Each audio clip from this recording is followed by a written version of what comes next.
Bismillahirrahmanirrahim. Assalamu alaikum everyone.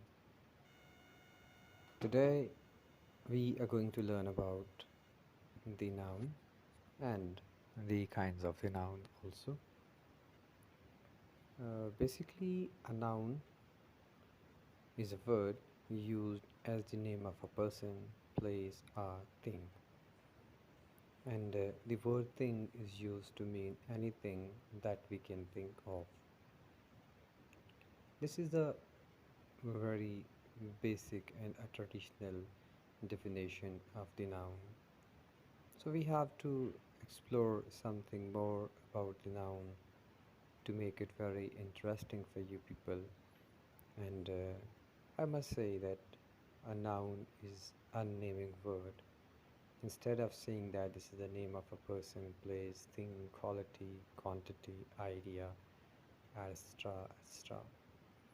So anything that exists in this world has some physical existence, or anything that does not have any physical existence and that happens in our thoughts, we can name that, and that name is a noun.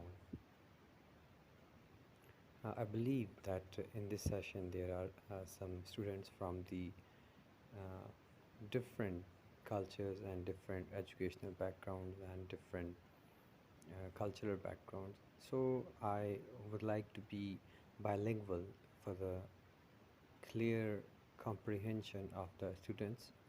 I would like to go for Urdu as well as noun basically एक word है. सबसे पहले हमें ये समझना है कि noun एक लफ्ज़ है, एक वर्ड है जो कि किसी भी चीज़ का नाम होता है.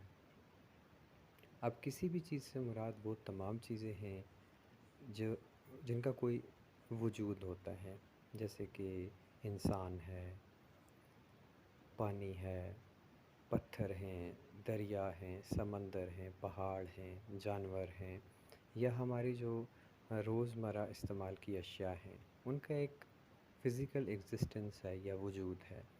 इन सब चीज़ों के नाम हैं. ऐसे ही जो ऐसी चीज़ें हैं जो कि दुनिया में पाई जाती हैं, वो हमारे तख़य्युलात में, हमारी सोच में, और कुछ ऐसी चीज़ें भी होती हैं जो कि हमारी शख्सियत का हिस्सा होती हैं, लेकिन हम उन्हें ना तो छू सकते हैं, ना हम उन्हें देख सकते हैं, ना हम उन्हें नाप सकते हैं. तो वो तमाम जो फीलिंग्स हैं, वो तमाम जो क्वालिटीज़ हैं, वो तमाम चीज़ें जिनका फ़िज़िकल एग्जिस्टेंस है या नहीं है, इन तमाम चीज़ों को हमने कोई ना कोई एक नाम दिया है. वो नाम नाउन कहलाता है और उर्दू में इसको हम इस्म कहते हैं. नाउन बेसिकली लातीनी ज़ुबान से लिखा हुआ एक लफ्ज़ है. ये नोमेन, NOMEN, नोमेन. और नोमेन का अगर अपना मतलब देखा जाए तो उसका मतलब भी है नेम, आ नेमिंग वर्ड. और जो साइंस के स्टूडेंट्स होते हैं उन्हें नोमेनक्लेचर इसके बारे में भी पता होता है, क्योंकि जब डिफरेंट किंगडम्स में डिफरेंट एनिमल्स को या प्लांट्स को हम क्लासिफाई करते हैं, उनको हम कोई नाम दे रहे होते हैं, उनको कोई हम पहचान दे रहे होते हैं, तो we use names for them. Scientific name होते हैं उनके लिए, बोटानिकल नेम्स होते हैं, बायोलॉजिकल नेम्स होते हैं, फिर उनकी टर्मिनोलॉजीज़ होती हैं. ऐसे ही डिफरेंट साइंसेस जो हैं उन्होंने डिफरेंट कॉन्सेप्ट्स को, डिफरेंट चीज़ों को नाम दिए होते हैं. So noun is basically a naming word. And the importance of the noun, अगर हम इसकी अहमियत की बात करें तो this is very important to understand, because a man is a social animal, and being a member of the society and being the member of this universe, this global village, हमें मुख्तलिफ़ लोगों के साथ इंटरेक्ट करना पड़ता है. हमारा वास्ता बहुत सारी चीज़ों के साथ पड़ता है. एंड हमें अगर उन सब चीज़ों के नाम आते होंगे, हम उनको एक दूसरे से अलग रिकग्नाइज़ करेंगे.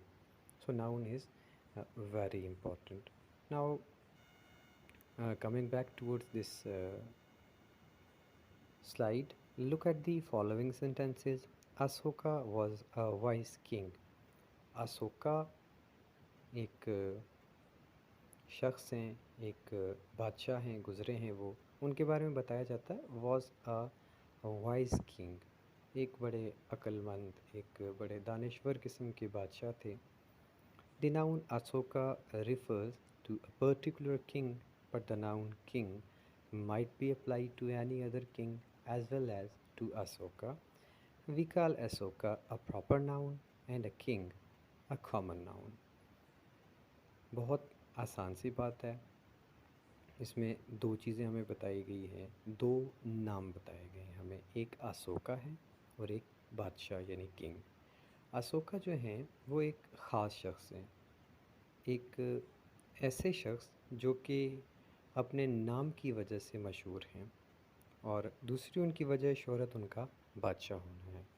लेकिन जो चीज़ हमें बताई जा रही है कि जो नाउन अशोका है, ये एक ख़ास अशोका किंग की बात की जा रही है। और अगर हम सिर्फ लफ्ज़ जो किंग है हमारे पास, अगर हम उसकी बात करेंगे तो किंग तो कोई भी हो सकता है। लफ्ज़ जो किंग है, the word king is a common word, ये एक कॉमन सा लफ्ज़ है। किंग कोई भी हो सकता है। किंग हम किसी के साथ भी लगा सकते हैं। अब जिस तरह देखें आजकल बाबर आजम के साथ किंग बाबर यूज़ किया जाता है। सऊदी अरब के जो किंग हैं, जो बरतानिया के किंग होंगे या किसी भी मुल्क के किंग हुआ करते थे, आजकल नापैद होते जा रही हैं ये चीज़ें। एक ओल्ड कॉन्सेप्ट है किंगडम का, वहाँ से किंग निकला है। तो ये एक बड़ा एक आसान सा कॉन्सेप्ट बना के हमें बताया गया कि जो अशोका है ये बेसिकली एक ख़ास नाम है, किसी शख्स का नाम है, तो ये एक प्रॉपर नाउन होगा। और जो किंग है, किंग तो कोई भी हो सकता है, सो इसलिए ये क्या होगा, ये कॉमन नाउन होगा। सिमिलरली हम आगे देखते हैं, Sita is a proper noun while girl is a common noun.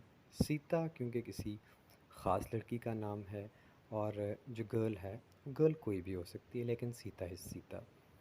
Same is the case with the Harry is a proper noun while boy is a common noun. Kolkata is a proper noun while city is a common noun. Further हम इसमें आगे देखते हैं, the word girl is a common noun because it is a name common to all girls. यानी ये girl का जो title है या जो गर्ल का नाम है, ये तो दुनिया की तमाम जो लड़कियां होंगी ये तो उनका एक कॉमन नाम है। लेकिन सीता, सीता तो कोई एक लड़की होगी जिसके बारे में हम बात कर रहे होंगे, क्योंकि ये पर्टिकुलर ख़ातून होंगी या लड़की होंगी जिनके बारे में हम बात करेंगे। तो प्रॉपर नाउन के बारे में जो सबसे इम्पॉर्टेंट बात यह है कि हर इंसान का जो अपना नाम होता है वो प्रॉपर नाउन होता है। अब आप ये कहेंगे कि दुनिया में तो एक नाम के कई इंसान होते हैं, तो ये प्रॉपर कैसे हुआ? लेकिन ये प्रॉपर है क्योंकि हर इंसान डिफरेंट करेक्टरिस्टिक्स का मालिक है। अब जिस तरह मेरा नाम जो होगा, मेरे नाम का जो दूसरा बंदा होगा, मेरी एक अलग पहचान है, उसकी एक अलग पहचान है। जो डिस्टिंक्शन है, जो पर्टिकुलर होना है, वो इसे प्रॉपर बनाता है। Now let's have a look on the definitions of common noun and proper noun. A common noun is a name given in common to every person or thing of the same class or kind. यानी कि एक ही तरह की चीज़ों की जो कि same class, same kind, same योनरा से जिनका ताल्लुक़ होता है, तो हम उन्हें क्या कहते हैं जी? Common noun. जिस तरह हमने एक एग्जांपल पढ़ी, girl is a common noun, boy is a common noun, king is a common noun, then city is a common noun. क्योंकि सिटी कोई भी सिटी, इसमें कोई हमने मेंशन नहीं किया इसके साथ कि ये किस सिटी की बात हो रही है। बॉय, कौन सा बॉय है, we are not sure about that कि हम किस बॉय के बारे में बात कर रहे हैं।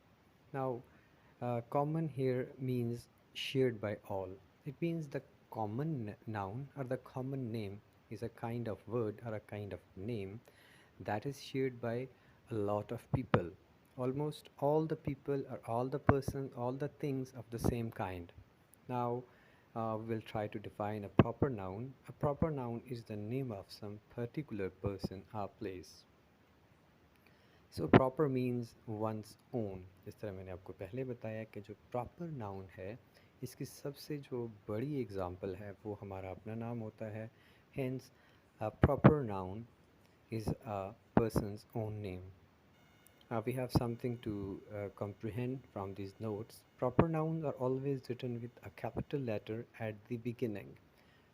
इसकी जो एक और पहचान है, हमें पता लगेगा कि जो प्रॉपर नाउन्स होते हैं वो कैसे हमें पता लगेगा कि ये प्रॉपर नाउन है, या जब हम इन्हें लिख रहे होंगे तो हमें क्या करना चाहिए। We have to write it with a capital letter, यानी कि ये जुमले के शुरू में आता है, दरमियान में आता है, आखिर में आता है, ये कहीं पे भी सेंटेंस में आएगा। आया कि ये इसके सब्जेक्टिव पार्ट में आएगा या उसके प्रेडिकेट पार्ट में आएगा। We are suppose to write it with a capital letter, like के सारा एक नाम है तो you will write S, that would be capital. Islamabad, I would be capital. India, I would be capital. Pakistan, P would be capital. और या अगर आप किसी माउंटेन के बारे में बात करेंगे, Mount Everest, M would be, that would be capital letter. तो ये भी प्रॉपर नाउन की एक आपको पता चल गई है पहचान, के प्रॉपर नाउन को आप किस तरह डिस्टिंग्विश करेंगे रेस्ट ऑफ द सेंटेंस से या रेस्ट ऑफ द नाउन से। And the proper nouns are sometimes used as common noun also. This is a very interesting thing कि proper noun जो है वो as a common noun कैसे use हो सकता है, होता है बिल्कुल। Now look at the example, he was the Luqman of his age. अब लुकमान की हम बात करें तो लुकमान हकीम, इनके बारे में कहा जाता है कि ये इल्म व दानिश के एक पैकर थे, एक बहुत ही समझदार, फ़हम व फरास्त के मालिक इंसान थे। अब यहाँ पे डायरेक्टली उनकी बात नहीं हो रही, यहाँ पे किसी और इंसान को उनके साथ कंपेयर किया जा रहा है, इसलिए लुकमान जो है यहाँ पे एज अ प्रॉपर नाउन नहीं, एज अ कॉमन नाउन। यहाँ पे लुकमान को as a symbol of wisdom हम ये कह सकते हैं कि जो सिमिली और मेटाफोरिकल यूज़ होता है किसी भी नाउन का, वो यहाँ पे प्रैक्टिस किया गया है। यहाँ पे बेसिकली लुकमान से मुराद लुकमान हकीम ख़ुद नहीं हैं, यहाँ पे उनसे मुराद ये है कि उनकी जो हिकमत है, उनकी जो दानाई है, उनका जो विज़डम है, वो यानी कि जिसको हम सिमिली कहते हैं ना। Simile is basically a figure of speech, a literary term है ये, जिसमें हम ये करते हैं कि दो चीज़ों के दरमियान हम उनकी किसी भी एक कॉमन करेक्टरिस्टिक, जो एक ऐसी कदर मुश्तरक उनके दरमियान पाई जाती हो, हम उन दोनों को सामने रखते हुए उनका मवाजना करते हैं। और फिर हम, जिस तरह मैं आपको एक एग्ज़ाम्पल दूं कि ही is as fast as a car, यानी वो एक कार की तरह तेज़ भागता है। या he is as brave as, किसी भी ब्रेव जो बंदा ब्रेव हो उसको किसी और के साथ आप कंपेयर करेंगे। या he is as beautiful as moon, या she is as beautiful as moon. तो ये एक इंसान या एक चीज़ को दूसरी चीज़ के साथ कंपेयर करना, बेसिकली उनकी कोई कॉमन करेक्टरिस्टिक, यानी खूबसूरती एक कॉमन करेक्टरिस्टिक हो सकती है, उसकी बुनियाद पे आप एक इंसान का मुवाजना किसी दूसरे इंसान के साथ भी कर सकते हैं। जिस तरह के दुनिया में बहुत सारी खूबसूरत ख़वातीन गुजरी हैं, जिस तरह लेडी डायना थी, आप किसी के बारे में कह सकते हैं कि she is as beautiful as lady Diana. तो यहाँ पे बेसिकली जो लेडी डायना होंगी वो भी प्रॉपर नाउन नहीं होंगी, क्योंकि यहाँ पे वो उनकी जो खूबसूरती होगी, जो बेसिकली एक सेंटेंस के दो मीनिंग्स आप ले सकते हैं, एक उसका डेनोटेटिव मीनिंग होता है और एक उसका कॉनोटेटिव मीनिंग होता है। जब आप कॉनोटेटिव मीनिंग की बात करेंगे तो उसमें बेसिकली सिर्फ उसका सेंस लिया जाता है। सो आई होप कि ये कॉन्सेप्ट आपको क्लियर हो गया। The next sentence is Kalidas is often called the Shakespeare of India. Kalidas एक बड़े अच्छे राइटर हैं इंडिया के, और उनके बारे में ये कहा जाता है कि उनको हिंदुस्तान का, इंडिया का शेक्सपियर कहा जाता है। अब Shakespeare was a great dramatist, वो तो एक अपनी ज़ात के ही अंदर एक बहुत बड़ी हिस्ट्री है वो शेक्सपियर की। अगर बात की जाए, आप उनके जो काम हैं अगर आप पढ़ें तो आपको अंदाज़ा हो जाएगा, जो ट्रेजिडीज़ उन्होंने लिखी हैं, जो उनके ड्रामाज़ हैं, वो दे आर मास्टरपीस। तो इसी तरह यहाँ पे कालिदास जो हैं उनको बेसिकली कंपेयर किया जा रहा है शेक्सपियर के साथ। तो शेक्सपियर यहाँ पे बेसिकली बज़ाते ख़ुद अपनी कैपेसिटी में नहीं है, जहाँ पे उनका जो राइटिंग डोमिनेंस है उनकी, उसको यहाँ पे उनके साथ कंपेयर किया जा रहा है। Common noun include what are called collective nouns and abstract nouns. Further जो कॉमन नाउन है उसके अंदर दो फर्दर कैटेगरीज आ जाती हैं, एक कलेक्टिव नाउन है और दूसरा एब्स्ट्रैक्ट नाउन है। कलेक्टिव नाउन, कलेक्टिव नाउन इसके नाम से ही ज़ाहिर है, कलेक्टिव यानी कलेक्शन। एक ऐसा नाउन, एक ऐसा लफ्ज़ जो कि कलेक्शन को ज़ाहिर करे। सो we can say a collective noun is the name of a number, a collection of person or things taken together and spoken of as a whole। एक लफ्ज़ होगा जिसके ज़रिए से हम एक पूरी क्लास, एक पूरी कैटेगरी, एक बहुत बड़े मजमूए को ज़ाहिर करेंगे। एग्ज़ाम्पल्स देखते हैं, इंशाल्लाह आपको मज़ीद इसमें कंफर्म हो जाएगा। Crowd, mob, team, flock, herd, army, fleet, jury, family, nation. अब देखें क्राउड, इसमें 10 लोग भी हो सकते हैं, 100 लोग भी हो सकते हैं, 2000 लोग भी हो सकते हैं और 5000 भी हो सकते हैं। तो क्राउड इज़ क्राउड। लेकिन इन तमाम लोगों को ज़ाहिर करने के लिए, इनके बारे में बयान करने के लिए हमने सिर्फ एक लफ्ज़ क्राउड इस्तेमाल किया। मॉब, हुजूम, ऐसे ही है बिल्कुल। टीम, टीम में 11 लोग भी हो सकते हैं, 10 भी हो सकते हैं, 6 भी हो सकते हैं। लेकिन इन 6 के 6 लोगों को या 10 लोगों को या 11 लोगों को ज़ाहिर करने के लिए हमने सिर्फ एक लफ्ज़ इस्तेमाल किया। नीचे मज़ीद बताया गया है a fleet. Fleet basically a collection of ship, जो समंदरी जहाज़ होते हैं, जब वो बहुत सारे एक जगह पे इकट्ठे हों तो उसको फ्लीट कहा जाता है। आर्मी, आर्मी पाकिस्तान आर्मी जिस तरह है, एक आर्मी और इसके अंदर लाखों लोग हैं। एक लफ्ज़ ने उन सब के सब लोगों को ज़ाहिर किया है यहाँ पे। क्राउड, पुलिस, इस तरह जो फ्रेंच आर्मी, ज्यूरी, ये तमाम वो सिंगल वर्ड्स हैं जो कि एक बहुत बड़ी कलेक्शन को, एक बहुत बड़ी कैटेगरी को, एक बहुत बड़े हुजूम को या एक बहुत बड़े मजमूए को क्या कर रहे होते हैं, रिप्रेजेंट कर रहे होते हैं। देन एन एब्स्ट्रैक्ट नाउन थोड़ा सा ट्रिकी है, क्योंकि हम लोगों को बाज़ औक़ात ऐसा लग रहा होता है कि जो मैं पहले एब्स्ट्रैक्ट नाउन की बात करूँगा कि एब्स्ट्रैक्ट नाउन होता क्या है। An abstract noun is usually the name of a quality, action और state considered apart from the object to which it belongs. यानी कि करेक्ट जो एब्स्ट्रैक्ट नाउन है, बेसिकली ये उन तमाम खसूसियात, एक्शंस और स्टेट यानी हालतें जो होती हैं, ये उन पे मुश्तमिल होता है या उन तमाम चीज़ों का नाम होता है जो कि उस ऑब्जेक्ट से अलग तस्वर की जाती हैं जिसके साथ उनका ताल्लुक़ होता है। मैंने बड़ी आसान ज़ुबान में इसको समझाया है, मैं फिर बता देता हूँ आपको कि जो एब्स्ट्रैक्ट नाउन होता है, ये उन तमाम खसूसियात, उन तमाम कामों और उन तमाम हालतों का नाम है जो कि एक इंसान या किसी भी चीज़ के साथ उनका ताल्लुक़ होता है, लेकिन इन तमाम चीज़ों को उस इंसान से अलग कंसीडर किया जाता है। इंसान तो बेसिकली एक कंक्रीट ऑब्जेक्ट है, एक फ़िज़िकल एग्जिस्टेंस रखने वाला एक ऑब्जेक्ट है, लेकिन उसके साथ जो उसका गुस्सा है, उसकी जो खुशी है, उसका जो गम है, इनका कोई फ़िज़िकल एग्जिस्टेंस नहीं है। तो ये एक एब्स्ट्रैक्ट चीज़ हुई। फिर हम इसकी एग्जांपल्स देखते हैं कि क्वालिटीज़ क्या होती हैं, बेसिकली एक्शन क्या है और स्टेट क्या है। क्वालिटी बेसिकली जो गुडनेस है, काइंडनेस है, whiteness, darkness, hardness, brightness, honesty, wisdom and bravery, ये तमाम इंसान की क्वालिटीज़ होती हैं। अब क्वालिटीज़ की दो टाइप्स होती हैं, एक तो पॉजिटिव और एक नेगेटिव। क्योंकि जब हम एडजेक्टिव पढ़ेंगे तो उसमें जो पॉजिटिविटी और नेगेटिविटी दोनों को एज अ क्वालिटी कंसीडर किया जाएगा। तो किसी भी इंसान की जो खासियत है, जो उसकी खूबी है या खामी है, उससे जुड़ी हुई है, तो हम उसको क्या कहेंगे, उसकी क्वालिटी में कंसीडर करेंगे। Then action, laughter, theft, movement, judgement, hatred. अब देखें ये सारे काम इंसान से या किसी भी चीज़ के साथ जुड़े हुए होते हैं। अब लाफ्टर है, इसको एक इंसान प्रोड्यूस कर रहा होता है, हमें सुनाई देता है।